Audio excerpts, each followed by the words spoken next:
हिमाचल में इन दिनों प्रकृति मानो सब कुछ तबाह करने के मूड में है।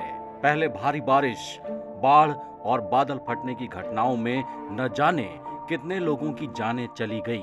वहीं इस आपदा में आसमानी आफत अपने साथ हजारों करोड़ की संपत्ति बहा ले गई। अब कांगड़ा जिले के परमार नगर गांव पर फिर से आपदा के बादल मंडरा रहे हैं। आलम यह है कि यहाँ घरों में दरारें और भूस्खलन की घटनाएं हो रही हैं, जिससे परमार गांव में उत्तराखंड के जोशीमठ जैसे हालात हो गए हैं। बीते दिन भूस्खलन से 12 रिहायशी मकान पलक झपकते ही जमींदोज हो गए, जबकि 3 किलोमीटर तक के एरिया में गहरी दरारें आने से खेतों पर भी खतरा मंडराने लगा है। इस जगह पे ये जो परमार नगर है, इसमें 12 जो फैमिलीज़ हैं, इनके मकान जो है वो टोटली ध्वस्त हो गए हैं ड्यू टू लैंडस्लाइडिंग। और 12 के लिए हमने यहाँ पे जो हमारा प्राइवेट स्कूल है, इसमें इंतज़ाम किया। 3 कमरे हैं, साथ में हमने टेंट जो है वो लगाए जा रहे हैं। सबसे बड़ी त्रासदी जो है वो परमार नगर में आई है। यहाँ पर 12 से 14 लोग प्रभावित हुए हैं। इतनी ही गौशालाएं प्रभावित हुई हैं। यही नहीं, लगभग 3 किलोमीटर तक धरती में बहुत बड़ी दरारें आई हैं और इसके अलावा 10-12 और घर जो हैं वो फटे हैं।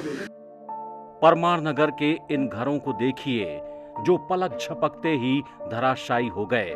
वहीं इस मलबे के साथ लोगों की खुशियों के पल और यादें भी हमेशा हमेशा के लिए दफन हो चुके हैं।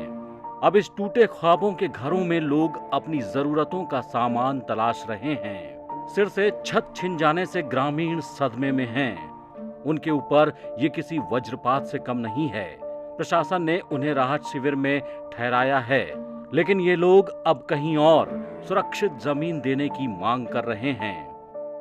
ये देखो, बाढ़ से परसों से 13 तारीख से ये सवेरे से बे करके लगा 10 के बजे कल 11 बजे गिर गया। कितने मकान गिरे हैं? ये हमारी एक ग्राहक गिर गई और एक मकान गिर गया। पूरे गांव के कितने? 11 मकान गिर गए। ज़्यादा बारिश होने के कारण ये सारी ज़मीन धंस गई। मेरा घर भी उसके साथ बह गया।